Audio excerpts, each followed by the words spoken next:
about 25 in there. Don't tell them I said that. We don't want to get into that. I don't know why, but yeah. Just random picture. Okay, so they've been. I gotta figure out what I'm going to show next. I think I might do Woody Woodpecker. Garfield would be good. All right, so the great disappointment. Why were the Millerites disappointed? Because what didn't happen? Which the world didn't end. Darn it! It's kind of shocking, but you know, I guess if you wait, your whole life is, well, finally I will be special and be saved. And what was it called? That huge wave of religious revivals because of the Industrial Revolution. Yeah, the great insecurity. And boy, what a dramatic shift. But mostly it was a different sects of Protestantism. They it's gonna tie in with a direct antipathy or prejudice against Catholics. At the same, huge prejudice. But don't forget, we've had all these religious wars between Protestants and Catholics before, so it kind of fit in that this would happen. And this is a Great Awakening. What am I missing? Something I want to ask you too. Oh, what's capital again? Just redo. And what is it called? That shift of food. What be different of food, plants, disease from the New World to the Old World. You remember that? Someone said it. That's the Columbian Exchange. Does that sound familiar once I said it? It's one of those things we'll talk about because we're going to get to potatoes here in a few minutes. Potatoes. And okay, we got to here. I will come back. We're not going to talk about Seventh-day Adventists, probably not much more, but we will come back to one of the more amazing stories, the trek from Nauvoo to Utah, and also how we got Los Angeles. We'll all come from Mormons. We'll come back to that, but let's get to Transcendentalism. This is all these stories. There's one thing about American history. In fact, that's kind of why we started special topics. There's all these great stories, but we can only, I got to go fairly fast. Have you noticed? I go. No. And I think I go too slow. I'm always saying, I got to get going faster. And there's so much stuff, and I always feel like I just, kind of barely touch it. But Transcendentalism. And this is another reaction to the Industrial Revolution. And I'm lumping it together with reforms, but it's a reform of thought, and really it's focusing on the individual. You're going to get a lot of artwork of a guy standing on a hill, kind of thing. And this will fit in with what's called the Romantic era in Europe, and we'll talk about that in just a second, but all reactions to this new economy. And this is a different type of reaction, but similar roots to the Second Great Awakening, but different type of people doing it. And the most famous of the Transcendentalists would be Ralph Waldo Emerson. Salem, Massachusetts would be where they lived. He lived, Nathaniel Hawthorne, another author, but also kind of tied to it. And this fit in with what's also called the Romantic era in Europe. And it was a similar thing. In Europe, it was also the reaction to the years of war after the French Revolution. But this conservative, nostalgic idea of looking back to the way it could have been. Boy, things were better. Life is really hard, and we've gone through a lot. Wouldn't it be great if we could go back to when life was better and conveniently forgetting the bad parts? Which happens all the time. We've all probably done that. Why wasn't it better back then when you forget all the parts that you hated? I'm sure all of you look back wistfully back to junior high, right? Okay, that might be not. But I bet maybe like elementary school. Boy, that was so much fun. You forget the hard parts. Or like anything else. And don't think in terms of romantic love. It's a romantic vision of the way it was. And so this really ties in with this conservative element, this kind of, boy, things were great. We've already talked about that with the Second Great Awakening, but there's going to be this whole movement to look back to like medieval Europe. Before we had all this science and technology, this new market system where life was a mystery before we had these mathematical formulas that showed everything. And that's where you get a lot of paintings of this era, both in the United States and Europe, of like medieval castles and aqueducts. And that is from the Hudson River School, which is in New York, where there weren't a lot of Roman aqueducts in New York. At least I'm pretty sure. That'd be quite a shock.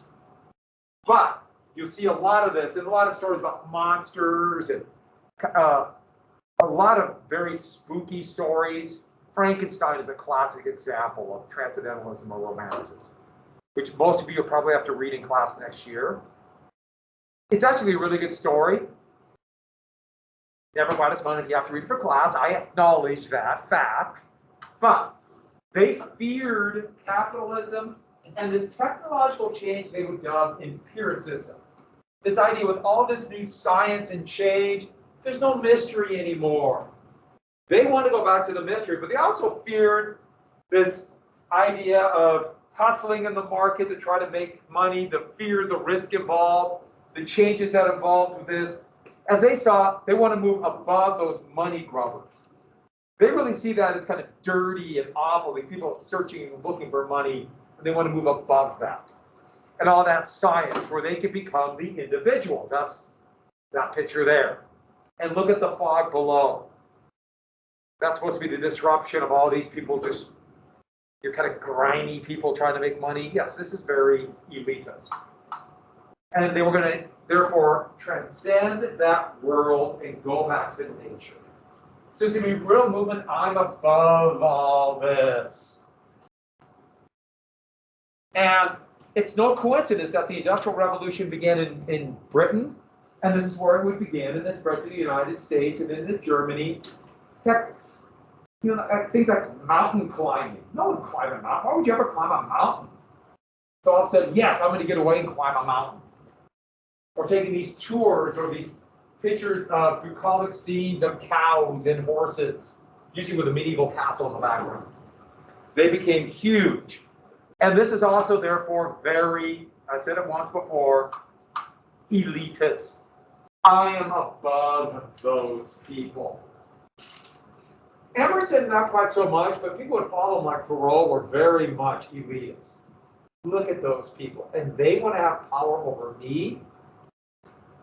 Imagine them having the right to choose what I do. Are the Transcendentalists, are they going to be for or against the new wave of democratic elections and voting? Yeah, they're against it. Why would they ever govern me? I am above those dirty people. Not quite mobocracy, but there's that real element of that. Emerson was not quite so much, but you really see that with Thoreau. But let me give you an idea. You have to write this down. But one of my famous works of art, and it's in England, but it's going to have huge influence on the United States. This kind of artwork. And you can see in the background, you know, there's disruption, and something black and horrible is coming. A monster, it looks like.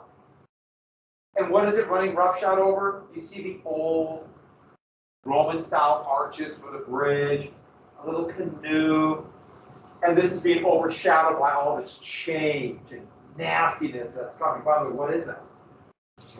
Yeah, I love this painting. Okay, flat paintings on screens are never as good as they actually look like at a museum, but it's a monster. And with that train, it kind of has a face, but it's indistinguishable. And remember, this is 1840s. So the idea of these, you know, technology and robots was brand new. It shows you how quickly it became a force. And this is going to have great influence on a kind of a transcendental school of art called the Hudson River School. Hudson River up here in New York. And they would draw these shots of these bucolic countryside scenes. Bucolic means just very like an old-fashioned style of like farmers and farm animals out in the countryside. Very peaceful. You notice with a big cathedral, which doesn't seem very much like New York. Or lots of shots of the West and their vision of what the West must be like. Away from this new changing world in the East. We're going to get away. The most famous of all, yeah. Is that the West meaning? West. Yeah. West. Okay. This vague idea of the West. So you see a lot of pictures like to Oregon. Oh. But they had no idea what Oregon looked like. But they drew these, and some, I mean, it's a really pretty painting, but no. The most famous would be Henry David Thoreau. And Thoreau's view would be personified by one of the most famous works in American history and world history on civil disobedience. And his idea was you must disobey unjust laws. Disobey. Here's Thoreau, quite the interesting guy. And the book, well, it was a novella, and I know some classes have to read it. I think this year you guys might have to read it. If you're in AP, I think sometime down, I think you do down the road. You didn't see it like you have a list of reading? No. We already did like a list. We did some. Okay, you might. Really? I don't know. Yeah. It's he wrote it, he later went back and gave himself a very noble cause. What's a noble cause? Against the Mexican War. The Mexican-American War of 1846 to 1848, he was opposed because he's thinking, I don't want this war because it's only to get land for more slave states. And there was a definite element of truth to that. And so this idea of we're going to disobey unjust wars. And what he claimed was, I'm not going to pay taxes to fund this war. And he actually went to jail for not paying taxes. The only problem is Thoreau was lying. He did not pay taxes because he was opposed to the Mexican War. He made that up. He didn't pay taxes because he didn't like the local government that was elected by people who now just have the right to vote. How dare you tell me what to do? I'm not going to pay taxes. But also, he never really had money. He just would kind of show up at friends' house and say, can I spend the night and stay for 6 months? He was that kind of guy. And just kind of be there. Like, I'm here, and then you couldn't get rid of him. And they'd finally kick him out, and he'd go to the next friend's house and stay for a year. He got kicked out of every one of his friends' homes.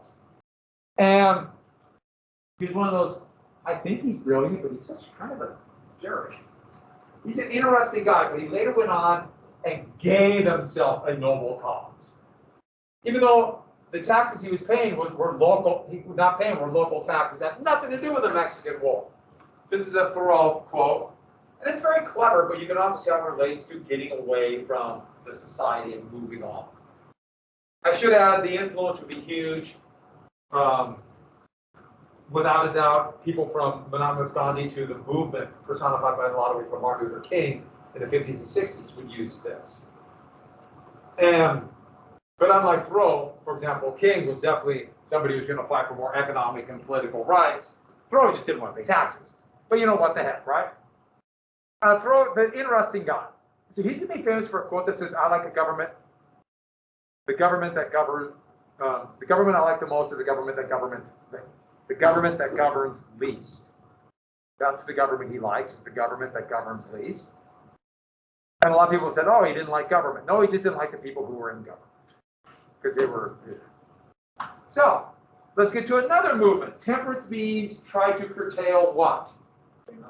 Drinking of alcohol. It's not prohibition yet, but it's coming. And there's going to be, it ties in with the religious Second Great Awakening.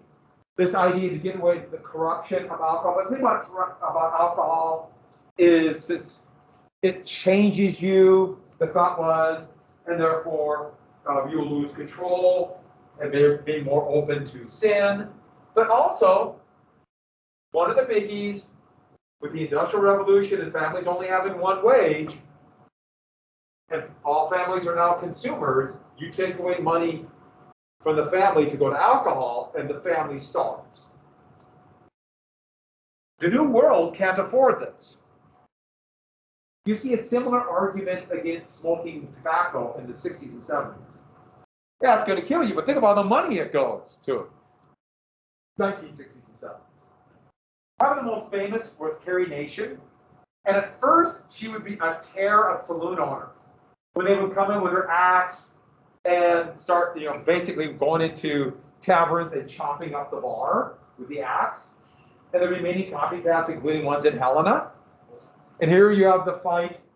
It's kind of mocking Carrie Nation against bars who are saying, wait a minute, they're drinking in the alcohol. They're drinking alcohol in the Bible, which is always interesting when you get two groups trying to claim the same point of view. She would later on become kind of a caricature of how radical this movement could be seen.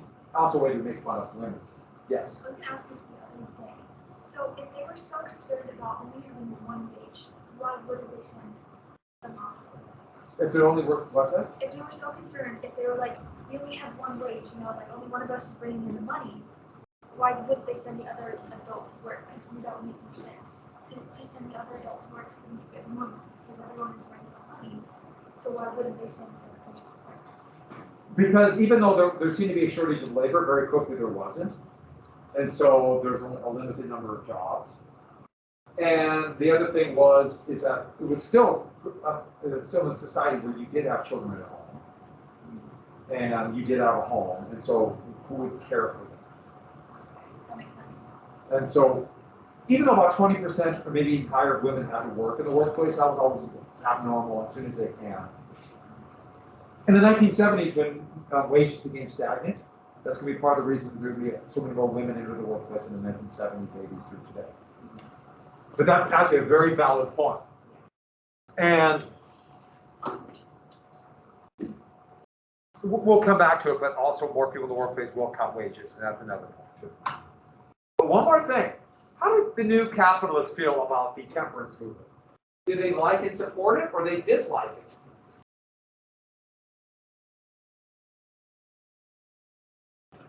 Would capitalists like the temperance movement?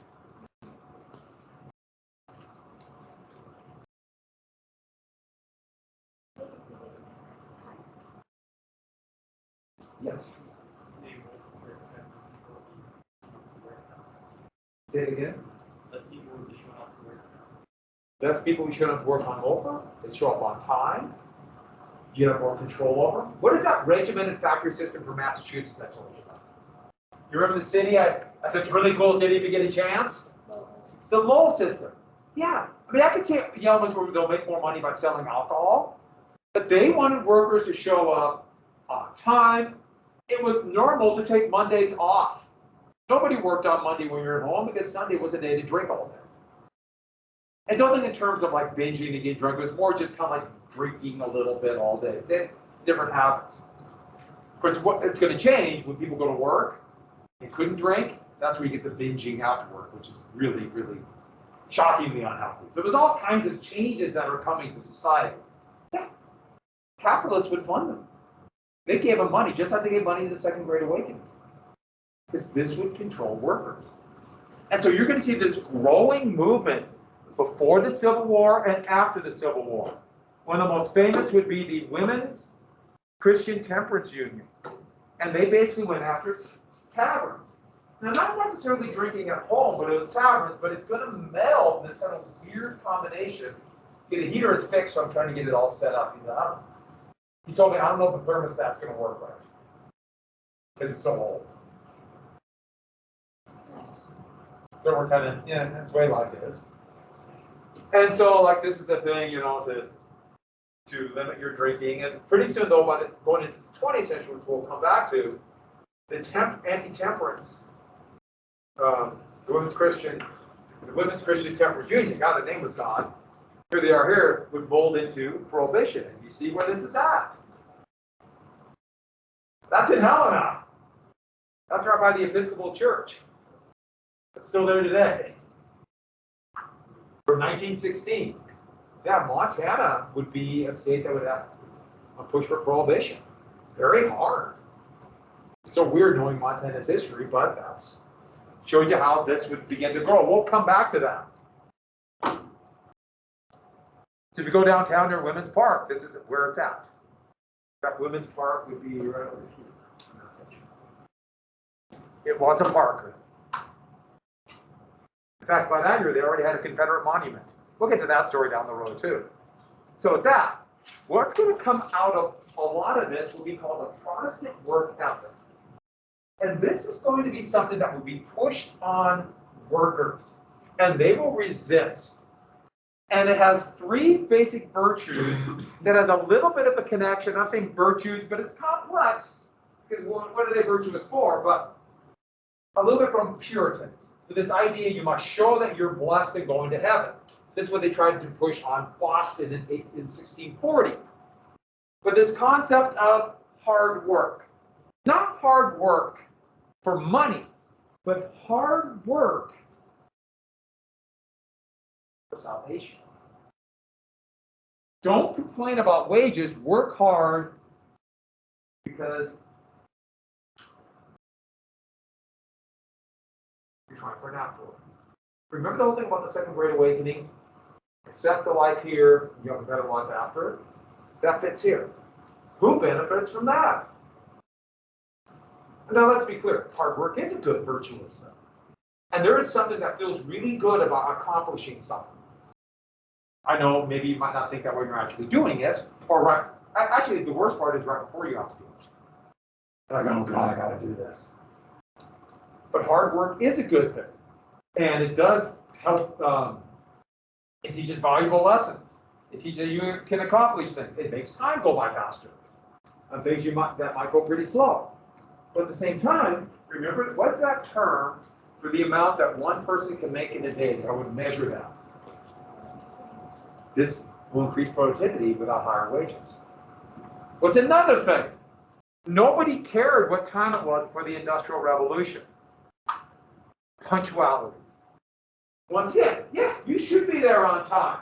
But who benefits from you being on time to start the factory? By the way, this is from a great silent movie called Metropolis, talking about this kind of, it's from the 1920s, that kind of a capitalist dystopia.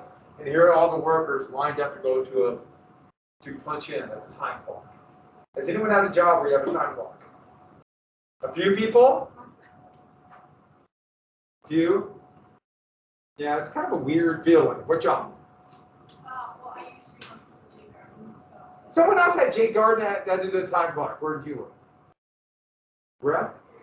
Oh, Derek, do you have a time clock there? Yeah. Sure. And where? I work at the Montana Club. And you have a time clock? Yeah. Yeah. It's not like a big deal. They talk about actually doing that here for students. Every once in a while they'll bring that back, that idea of you got a time clock or something, so you would be talking. I know. And like people said, well, first off, do you really want students to punch in like it's a factory job? But remember what I told you about school. Sometimes people think it's to teach you to be good little workers. So we should bring that back, right? Have you all walking here. We don't have a time clock as teachers because I'm not paid hourly. We're an exception. We're paid, we have a salary. Yeah. Isn't Metropolis also one of the first, like, robot takeover movies? Say it again? Isn't Metropolis sort of like one of the first machine takeover? Oh, yeah. It's a really good movie. Germany is quite radical after being defeated in World War I. It's really good. I would highly recommend it, but silent movies are tough for us to watch today. I understand. And lastly, when we talked about temperance, workers resisted this Protestant or Puritan work ethic. And make sure you get that. Workers didn't like that. Because this implies that they weren't hardworking. And nobody likes to be told, especially when you're doing a backbreaking job, that you're not working hard. Nobody likes to be told what to do, especially when somebody else is going to profit from you doing it. They're not dumb. They know that. Even though, of course, it'd be mixed. And there's something else. There's going to be a whole wave of Catholic immigrants. You think they're going to be like, being told that you don't know how to work because you're Catholic, but if you're Protestant, you could be a good American. And you might think I'm being facetious. No, I'm actually toning it down, what they were told. And so this will be greatly protested against. So here's another big reaction. There's a lot of things changing in the world. Where do people move? To the cities. Another big reaction. Look at the size of the cities in 1820. New York City, if you take all three cities that we now lump together as New York City. New York City then was only Manhattan Island. Bronx and Brooklyn would not be brought into New York City until the 1880s to make the monstrosity it is now. There's more people in New York City than in Helena. Yeah, I know. Did I just blow your mind? Certainly not as cosmopolitan as Helena, but it's close. Only New York City. There's just a couple little towns. Chicago was a blip. Just 40 years. Look at the shift. In just 40 years. And by the way, in just 30 more, Chicago's gonna be well over 1 million. And you notice where the cities are? It's really noticeable. And don't forget, they did take census back then. And yes, they counted everybody. Remember, slaves were counted as people. They could not vote, of course, because they're slaves. And then, what would slaves? They'd be counted, but how much towards population? Yeah, for every 5 slaves, 3 people. And you'll notice a couple towns are in San Francisco's becoming a big city. Overnight, the whole world has changed. And all of a sudden, people are living on top of each other and radically shifted how people made a living. Yeah. Get my numbers right, 1 out of 8. 1 out of 8. But almost all in the South. So there were 9 million people in the South and 4 million were slaves. So you figure just under 32 million, that's 1 out of 8. Total. And let's jump right to this. Also, because of this new world, how people made a living changed dramatically. Look at this, the top line. Look how agricultural, in just 40 years, just barely over half now in the United States. And this is radically different. And that number is going to tumble all the way through today. Where today it's less than 1% make their sole living off of agriculture. Montana, it's like 3.5%. People think Montana is an agricultural state. Not many people make their sole living off of this. Mechanization, remember we talked about that, and also monopolies we'll get to. But look at all the different occupations. My favorite? Other. All the new things, everything from trade, manufacturing, and transport's going to explode. It's all coming. It's just a different world.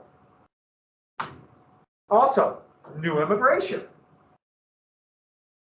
Before 1820, most of the immigrants were from Britain, mainly England.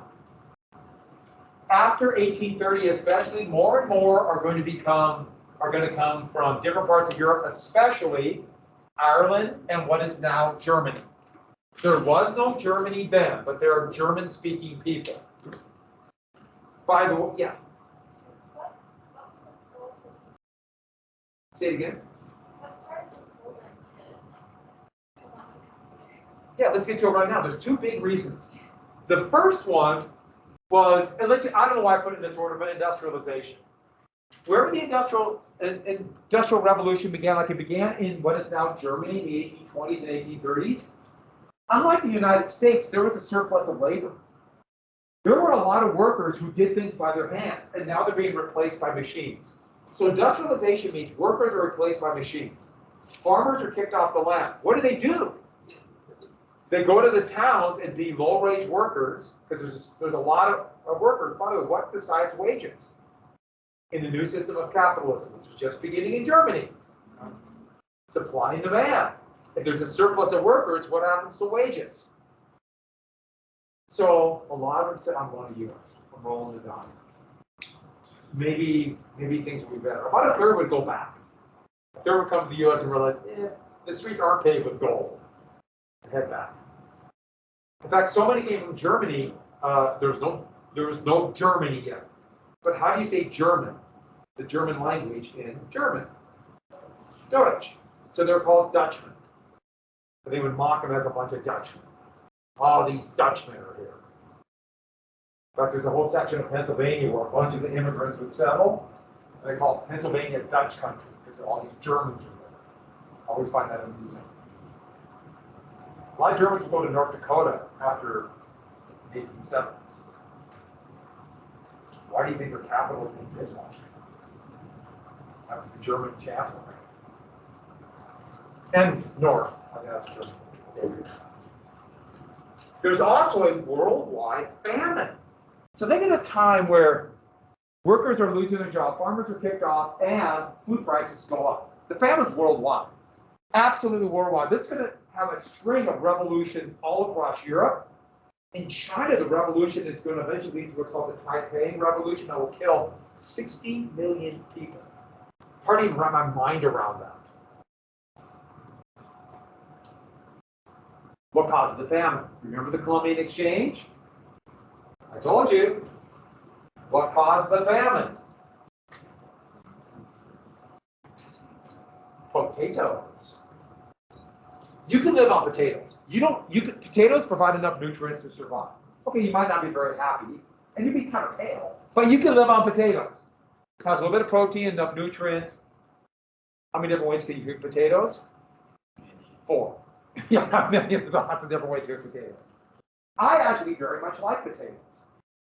I don't know if I'd like it if that was my only choice for food, but all worldwide, including the United States, what hit potatoes? What disease? Have you heard of a potato blight? A potato blight is a fungus. The fungus is in the ground. Normally the potatoes can fight it off, but sometimes it pops up. It popped up in the 1790s, but it was worldwide in the 1840s. Worldwide. And the worst part about this fungus, it infects the potatoes. Well, the potatoes are on the ground. So you have this flowery plant, and you wouldn't know that the potato was dead until you pulled it out. You pulled it out, and there was black slime that I guess just stunk. And just imagine the whole crop is like that. You got to make do with other food sources. Ireland didn't have other food sources. The English had so brutally colonized Ireland, they took almost all the arable land. They still grew a lot of wheat and maize, corn. Yet all of that they sent back to England. Now, the Irish, their population went up dramatically because of potatoes, and in the 1840s. Now, you can imagine the English being good colonial masters, as all colonial masters did. They started shipping the grain and the corn to the Irish, correct? Of course not. They put armed guards and shot anybody who tried to take that. The population of Ireland would not reach those totals again, about 8 million people, until the 1990s. Over 1 million people died. What did other people do? Rolled the die and went to the United States. And that is why you get this big boom in numbers. So you get famine, industrialization. Now, what happened was in Ireland, the only food that the Irish had to eat was potatoes. Because where can you grow a potato? There's dirt, potato. And they weren't allowed to have any of the other food they were growing. In fact, you have Irish working as basically indentured servants on these farms, and yet they could be arrested and potentially hanged if they took a little bit of that grain home. There's a reason why there's a lot of bitterness to this day from Irish to English. And it's deservedly so, I think. In fact, there's a big connection with Montana. Ireland had a revolution too in 1848. Tried to become independent from Britain. The British brutally put it down. One of the leaders, the guy who invented the Irish flag that's still used today, the orange, white, and green, copied the French. Everyone copies the French flag. Everyone copies the French and the British. But he would be sentenced to death. His death sentence would be commuted and would be sent to exile to Tasmania. He escaped, got to the United States, would become a leader in this growing Irish-American community, would be a good Union man during the Civil War, would be a general. Would see things I'll tell you about later on, it's hard to even imagine. And Lincoln would make him the lieutenant territorial government of this brand new territory called Montana. When that governor would run away, he'd become the governor, and he'd be murdered by pro-Confederate vigilantes. And his statue was by the U.S. Capitol. That's Thomas Francis Meagher. Oh, is it good? Yeah, it is. It should be. Yeah. It's it's such a great story. Montana's connected to them. That's why I find it amazing that we have a parade for a bunch of pro-Confederate murderers. But, you know, we have a weird history, don't we? At least we're not East Helena. We didn't name our team after pro-Confederate traitors. But that tells you everything you need to know.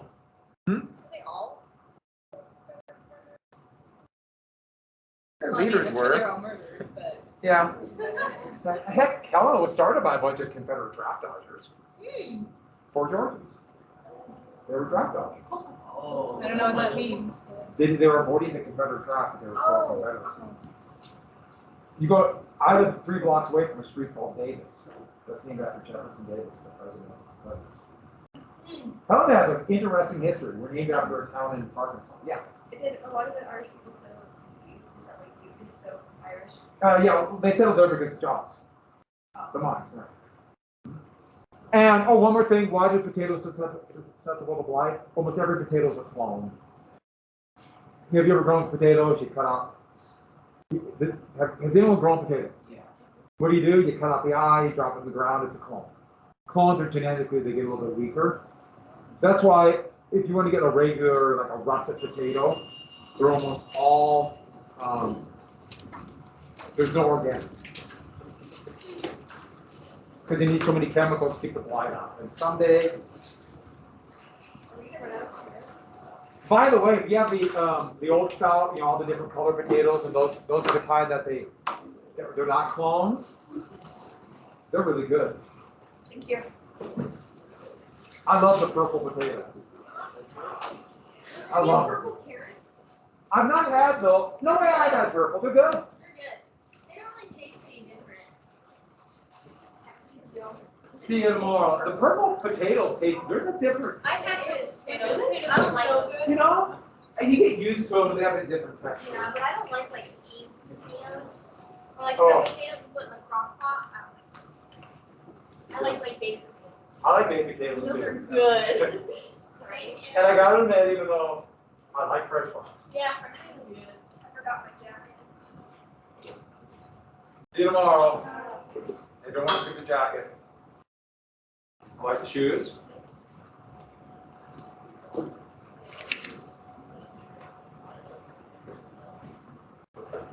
Yay! I dropped it. Go! We didn't want to get the labor union. Good sound effects, though. You just threw it right out. I was like, You threw it at me, and I kind of like, I didn't throw it right. I kind of did like a flip when he dropped it. Double I was like Yeah. 2 inches away from him. I didn't think he was gonna throw it. He just When you guys were driving, did you like notice the crap ton of cars today? Like, there were so many points. No, but I was driving at like 6. Maybe it just seems like it's lighter out. Yeah, you can start having people believe that or say that. They have no idea. No idea. I like your I'm gonna stay away from flavor. That's what I do. Everybody grab one of those. Okay, the heater is working, the furnace is now working, but I don't know if the thermostat is like almost, you know. Yeah, it's probably just Google scissors again. It's kind of like cool though. It gives like basic. the burner paper. Dude, I actually tried. I tried that once when I didn't want to eat, but I wrote it first because I needed it to stop burning. So just roll and Wait, but is there a way to do that without like the paper I fire? don't think so. Well, it's like a nice cardstock paper and not like, Oh, it doesn't. yeah, as fast, so. What a card? That is. I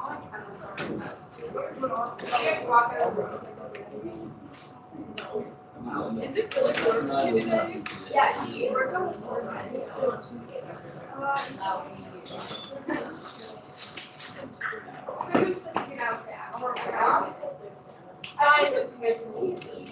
You said Wednesday. Saturday.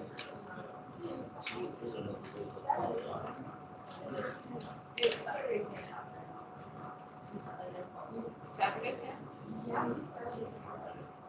Only for Saturdays, never a Friday or Those something. were on. I like how they have like talking about things like that.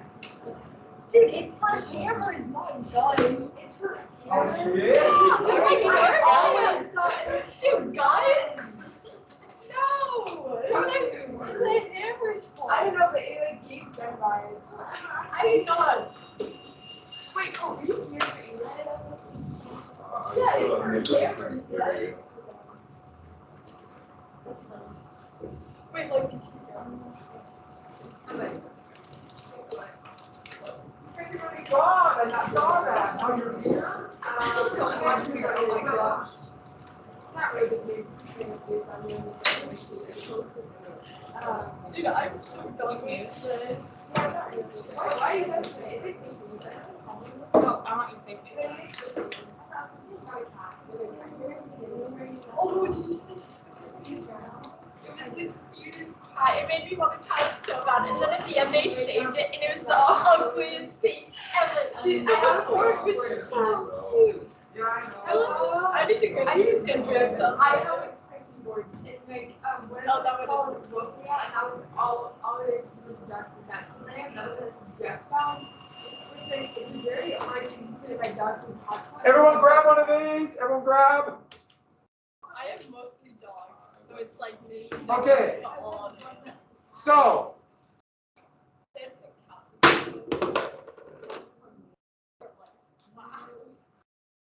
you know, I'm just.